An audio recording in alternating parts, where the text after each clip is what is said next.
Hi అండి. Happy Sunday to all. ఎలా ఉన్నారు ఫ్రెండ్స్? బాగున్నారా? మీరందరూ బాగుండాలనైతే మనస్ఫూర్తిగా కోరుకుంటున్నాను. నేను ఇవాళ ఇంట్లోనే ఉన్నానండి. డ్యూటీకైతే వెళ్ళలేదనమాట. కాబట్టయితే నేనింకా 5:30కి అయితే లేచాను.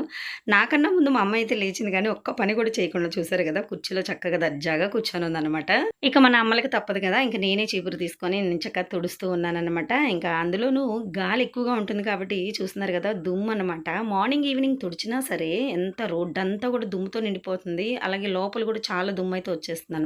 ఇక నీట్‌గా అయితే మొత్తం అంతా కూడా తుడిచేసాను. ఇప్పుడైతే ఒక బకెట్ నీళ్ళు తీసుకొని మొత్తం అంతా కళ్ళాపి చల్లేసి రోడ్డు మీద కూడా నీట్‌గా తుడవాలనమాట. మా పల్లెటూర్లు కదా ఫ్రెండ్స్, ఇంకా గేదెలైతే వస్తూ పోతూ ఉంటాయన్నమాట. ఇక మాకి ఇంటి దగ్గరలోనే పొలాలు మేత మేయడానికైతే వెళ్తూ ఉంటాయి. వచ్చేటప్పుడైతే ఇంకా పేడైతే వేసుకుంటూ వెళ్ళిపోతాయన్నమాట. ముగ్గు పెట్టాలన్నా కూడా బాగోదు. కాబట్టి నీట్‌గా రోజుగా కూడా నేనింకా తుడిచేస్తూ ఉంటాననమాట. వాటర్ అయితే వేసేసి మా మామయ్య గారనమాట షాప్‌కెళ్ళైతే వచ్చేసారనమాట.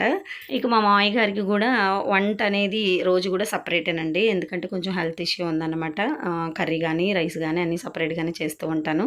ఓకే ఫ్రెండ్స్, ఇంక బట్టలు గూడా నానబెట్టేసాను. ఇక మా అమ్మాయి చూసారు గదా! మార్నింగ్ 5కి నాకన్నా ముందు లేచిందనమాట. ఆ కుర్చీలో నుంచి అయితే అసలు లేవట్లే. నేనైతే చిన్న ముగ్గయితే పెడుతున్నాను. నాకు మెలికల ముగ్గులు రావండి. అదే పండగ, సంక్రాంతి వస్తే గనక కొంచెం డిజైన్ ముగ్గులైతే వేస్తూ ఉంటాననమాట. బట్ బిఫోర్ మ్యారేజ్ అయితే మా అమ్మ వాళ్ళ ఇంటి దగ్గర మంచి మంచి ముగ్గులేసేదాన్ని. బట్ ఇప్పుడు వేయడం కొద్దిగా తగ్గిచ్చేసాననమాట. వేయట్లేదు. అది సింపుల్‌గా అలా గీసేస్తాను. ఎందుకంటే డ్యూటీకి వెళ్తాం కదా! అంత తీరిగ్గా పెట్టుకునే టైం అయితే ఉండదు. జస్ట్ మనము ముగ్గేసాం కదా అన్న కాడికైతే వేసేసి వెళ్తూ ఉంటాననమాట. నా చిన్న ముగ్గు నచ్చితే లైక్ చేయండి. ఛానల్‌ని సబ్ చేసుకొని ఫాలో అవ్వండి.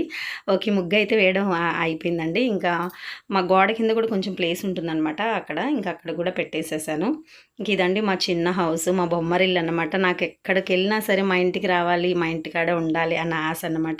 నాకే కాదులెండి, ప్రతి ఆడవాళ్ళకి ఇంకా అదే ఉంటుంది. ఇకైతే బట్టలు గూడా చూసారు గదా ఫ్రెండ్స్, 3 బకెట్లు బట్టలైతే నానబెట్టేసాను. రోజు ఇలాగే ఉంటాయండి. ఇవాళ సండే కదా ఎక్కువున్నాయనుకోవడానికి లేదనమాట. సో, రోజు ఇంతే ఉతికేసి నేను డ్యూటీకైతే వెళ్తాననమాట. ఇంక బయట పనంతా కూడా నీట్‌గా కంప్లీట్ అయిపోయింది. ఇక నేను తీసుకెళ్ళే వాటర్ అయితే వంటకైతే యూజ్ చేస్తాను. నేను నైటే పెసర్లయితే నానబెట్టేసాను పెసరట్లు వేయడానికి. మా హస్బెండ్ గూడా ఇవాళ ఇంట్లోనే ఉంటారు. మా పిల్లలు ఇంట్లోనే ఉంటారు. నేను ఇంట్లోనే ఉంటాను. కాబట్టి మంచి బ్రేక్‌ఫాస్ట్, మంచి లంచ్, అలాగే మంచి డిన్నర్ నేనే ప్లాన్ చేస్తాననమాట. ఎందుకంటే మేమందరం కలిసి కూర్చునేది ఆ రోజేననమాట. లేదనుకుంటే ఇంకా వర్కింగ్ డేస్‌లో అయితే మా పిల్లలు అక్కడ తింటారు. నేను అక్కడే తింటాను. మా హస్బెండ్ ఆ డ్యూటీలో తింటారు. మా మామయ్య ఒక్కరే ఇంట్లో తింటూ ఉంటారు. ఇప్పుడనుకోండి అందరం ఇంట్లో ఉంటాం కాబట్టి హ్యాపీగా మంచక్కా చేసుకొని తింటాము. మీలో ఎంతమంది అందరూ కూర్చొని తింటే ఇష్టపడతారో నాకైతే కామెంట్ అయితే పెట్టండి. ఇంకా బట్టలైతే చూసారు కదా! బట్టల సెక్షన్‌కైతే వచ్చేసాను. ఇంకా ప్రతిరోజు బట్టలు ఫ్రెండ్స్ ఎక్కువుంటాయన్నమాట.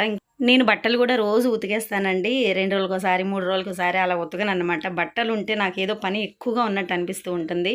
ఓకే. ఇంక బట్టల పని గూడా వచ్చేసింది. నీట్‌గా అయితే ఆరేసేసి వెళ్ళిపోతాననమాట. ఇంకా కిచెన్‌లో అయితే మనము పెసరపప్పు అయితే మిక్సీ పట్టుకోవాలి. అలాగే వేరుశనగ పప్పు, చట్నీ అయితే చేయాలనమాట. బట్టలైతే ఐ మీన్ ఆరేసేసానండి. చూసారు గదా! మంచిగా గాలైతే వేస్తూ ఉంది. ఎండ లేదు గానీ బాగా ఉక్కపోత, నెక్స్ట్ గాలికైతే బట్టలు బాగా ఆరిపోయినాయనమాట. ఇంక ఇదండి నా యొక్క ఫేవరెట్ రూమ్ అన్నమాట కిచెన్. నాకే కాదులెండి, ప్రతి ఆడవాళ్ళకి కూడా కిచెన్ అనేది చాలా ఇష్టం అనమాట. ఎక్కువ ఎందుకంటే మనం మోస్ట్లీ ఇక్కడే ఎక్కువ టైం గడుపుతూ ఉంటాము. మా హస్బెండ్ కూడా నన్ను అదే అంటూ ఉంటారు, నీ కిచెన్ నీ కిచెన్ నీ నువ్వు కిచెన్కి మహారాణివనని. సో ప్రతి ఒక్కరం కూడా ఆడవాళ్ళం మన కిచెన్లకి మనమే మహారాణులం అనమాట. ఓకే అండి. ఇంకా ఇక్కడైతే చిన్న చిన్న స్పైసెస్ అయితే పెట్టుకుంటూ ఉంటాను. వంటకు కావాల్సినవన్నీ కూడా అంటే రైట్ హ్యాండ్ వైపే ఉంటాయన్నమాట.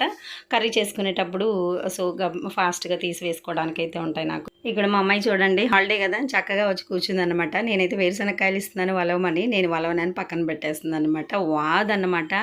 టామ్ అండ్ జెర్రీస్ లాగా మా ఇంట్లో నలుగురు పిల్లలు ఉంటే నలుగురు కూడా టామ్ అండ్ జెర్రీస్ లాగా కొట్టుకుంటూనే ఉంటారు. నేను అరుస్తూనే ఉంటాను. నాకు హెడేక్ వస్తూ ఉంటుంది.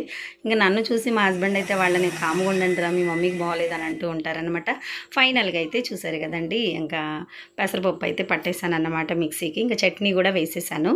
ఇక మా అమ్మాయి అయితే ఇంకా పెసరట్లు అయితే వేస్తూ ఉంది. ఇంకా నాకైతే కొంచెం బయట పని ఉంది కాబట్టి నేను బయట పని చేస్తున్నాను. మా అమ్మాయి అయితే ఎవరికి కావాల్సిన టిఫిన్ వాళ్ళైతే వేసుకొని తినేస్తారు ఫ్రెండ్స్. కాకపోతే నాకు మా హస్బెండ్కి మాత్రం మా పెద్దమ్మాయి వేసిస్తూ ఉంటుంది, మా మామయ్య గారు అనమాట. తినేసి బయటకు వెళ్తూ ఉన్నారు. ఓకే అండి, ఇది మా పెసరట్లు అనమాట. మీలో ఎంతమందికి పెసరట్లు అంటే ఇష్టమో కామెంట్ అయితే పెట్టండి. కామెంట్ చేయండి ఫ్రెండ్స్ ప్లీజ్. నేనైతే ఇంకా మా హస్బెండ్ అయితే "నువ్వు తినేసేయి" అని అన్నారు. కాబట్టి నేను పెసరట్లు వేసుకొని ఒక పెసరట్టు అయితే తింటూ ఉన్నాను. ఇదైతే జొన్న రైస్ అండి. మా హస్బెండ్‌కి ఆఫ్టర్‌నూన్ లంచ్‌లో కానీ, డిన్నర్‌లో కానీ అదే ఇస్తూ ఉంటాను. పెసరట్లు అయితే ఇవాళ సూపర్ అయితే వస్తున్నాయి ఫ్రెండ్స్. వీడియో నచ్చితే లైక్ చేయండి. ఛానల్‌ని సబ్ చేసుకొని ఫాలో అవుతుండండి. ఆఫ్టర్‌నూన్ సెషన్ మళ్ళీ ఉంటుంది. బాయ్.